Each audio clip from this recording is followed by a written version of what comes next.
Time ಬಂದು 5:30. ನಾವು ಹೋಗ್ತಾ ಇದೀವಿ mark first day first ಶೋಗೆ.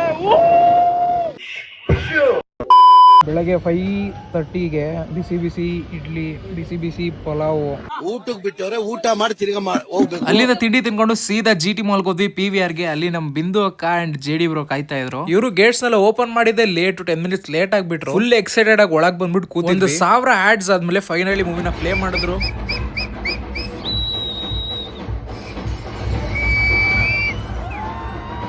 Don't worry, ನಾನು ಯಾವುದೇ ಸಿನಿಮಾದು ಕ್ಲಿಪ್ಪಿಂಗ್ಸ್ ಅಂತೂ ಹಾಕಿಲ್ಲ, ಬರೀ ಸಾಂಗ್ ಹಾಕಿರೋದು.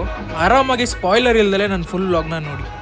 ಪವರ್ ಆಫ್ ಕ್ಯಾಮ್ರಾ ಕಣೋ, ಪವರ್ ಆಫ್ ಕ್ಯಾಮ್ರಾ. ಕರೆಕ್ಟ್. ಇಲ್ಲಿ PVR ವರ್ಕರ್ಸ್ ಇದ್ರಲ್ಲ, ಅವ್ರ ಮುಂದೆ ವಿಡಿಯೋ ಮಾಡಿದ್ವಿ. ಲೈಕ್ ಮಾರ್ಕ್ದಿಲ್ಲ ಒಳಗಡೆ ಅಂತ, ಪೋಸ್ಟರ್ ಇಲ್ಲ ಅಂತ ತಂದ್ಬಿಟ್ಟು ಇಂಟರ್ವಲ್ ಅಷ್ಟೊಳಗೆ ಆಚೆ ಇಟ್ಟಿದ್ದಾರೆ. ಐ ಮೀನ್ ಸಾರಿ, ಒಳಗೆ ಇಟ್ಟಿದ್ದಾರೆ.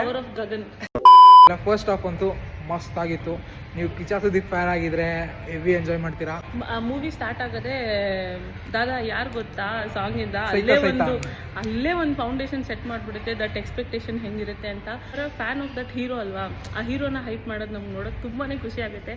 That excitement was there throughout first half. ಮಾಲಲ್ಲೂ ಪೂಜೆ ಮಾಡ್ತಾರೆ ನೋಡಿ. ನಿಮ್ ಪ್ರಕಾರ ಮಾಲಲ್ಲಿ ಮಾತ್ರ ಮಾಡೋದು?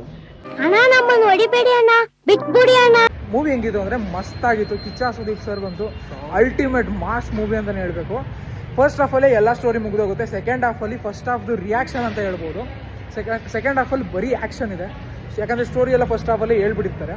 ಸೆಕೆಂಡ್ ಹಾಫ್ ಸ್ವಲ್ಪ ಲ್ಯಾಗ್ ಅನ್ನಿಸ್ಬೋದು, ಬಟ್ ಮಾಸ್ ಆಡಿಯನ್ಸ್ ಬಂದು ಅಲ್ಟಿಮೇಟ್ ಮಜಾ ಅಂದ್ಕೊಳ್ಳಿ. 3-4 ಫೈಟ್ ಸೀನು ಮಸ್ತ್ ಅಂದರೆ ಮಸ್ತು. ನೀವು ಒಂದ್ಸಲಿ ಫ್ರೀ ಮಾಡಿಕೊಂಡು ಹೋಗ್ಬಿಟ್ಟು ಬನ್ನಿ, ಖಂಡಿತವಾಗ್ಲೂ ಇಷ್ಟಪಡ್ತೀರಾ. ಇದಾಗಿತ್ತು ಇದು ನಮ್ಮ ಮಿನಿ ಬ್ಲಾಗ್. ನಿಮ್ಗೆ ಏನಾದ್ರು ಬ್ಲಾಗ್ ಇಷ್ಟ ಆಗಿದ್ರೆ ಲೈಕ್ ಮಾಡಿ, ಶೇರ್ ಮಾಡಿ, ಕಮೆಂಟ್ ಮಾಡಿ. ಅದೇ ಕಂಟೆಂಟ್ಗೋಸ್ಕರ ನಮ್ಮ ಪೇಜ್ನ ಫಾಲೋ ಮಾಡಿ. ಬಾಯ್. ಏನೇನೋ ಇದೆ ಇಷ್ಟು ಸಾಕು.